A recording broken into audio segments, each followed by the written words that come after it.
Rocky ने चली चाल। बात हो रही है कलर्स के पॉपुलर टेलीविजन शो पिशाचनी की, जहां आने वाले एपिसोड में क्या कुछ देखने को मिलने वाला है, चलिए देखते हैं। रानी पवित्रा को गहरी नींद में सुला देती है, जहां से उसका वापस आना काफी मुश्किल है।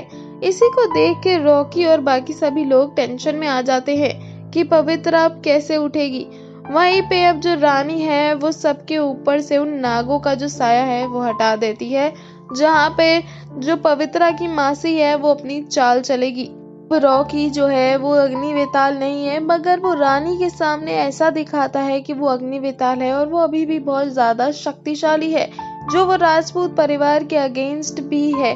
इसे देखकर रानी काफी ज्यादा खुश होती है, क्योंकि वो चाहती नहीं है कि रॉकी कुछ भी अच्छा सोचे राजपूत परिवार के लिए। वहीं पे रॉकी रानी से कहता है कि पवित्रा को भी नींद से उठाना होगा, क्योंकि मैं चाहता हूँ कि वो हम दोनों की शादी देखे। मगर रानी कहती है कि वो ऐसा हो ही नहीं सकता, क्योंकि पवित्रा बहुत ज्यादा ही गहरी नींद में है। रॉकी के दिमाग में अब एक चाल आती है, जहाँ पे रॉकी अब पवित्रा को गोद में उठाता है और मंडप तक ले जाता है। रानी को समझ नहीं आता कि ये सब क्या हो रहा है। वहीं पे रॉकी कहता है कि मैं उसी से ही शादी कर रहा हूँ जिससे मुझे करनी चाहिए।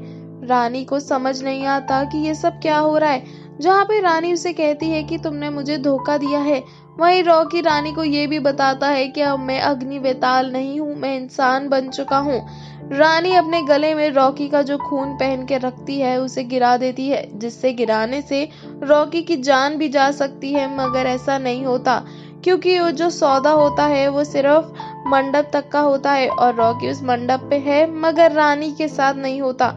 इसे देखकर रानी काफी ज्यादा गुस्से में आ जाती है और पूरा राजपूत परिवार अब तैयार है रानी का विनाश करने में। जहाँ पे पवित्रा की मासी अब रानी के बालों में त्रिशूल फेंक देती है, जिससे रानी हटाने की कोशिश करती है और पूरा परिवार रानी पर गंगा जल फेंकने की कोशिश करता है। वहीं दूसरी तरफ रॉकी जो है पवित्रा को नींद से जगाने की कोशिश कर रहा है, उसे बातें बताने से सुनाई दे, मगर कुछ भी नहीं सुन पा रही है पवित्रा, और बस महसूस कर सकती है तो उस चीजों से करने की कोशिश कर रहा है। अब देखना यह है कि क्या पवित्रा नींद से जाग पाएगी, क्या हो जाएगा रानी का विनाश।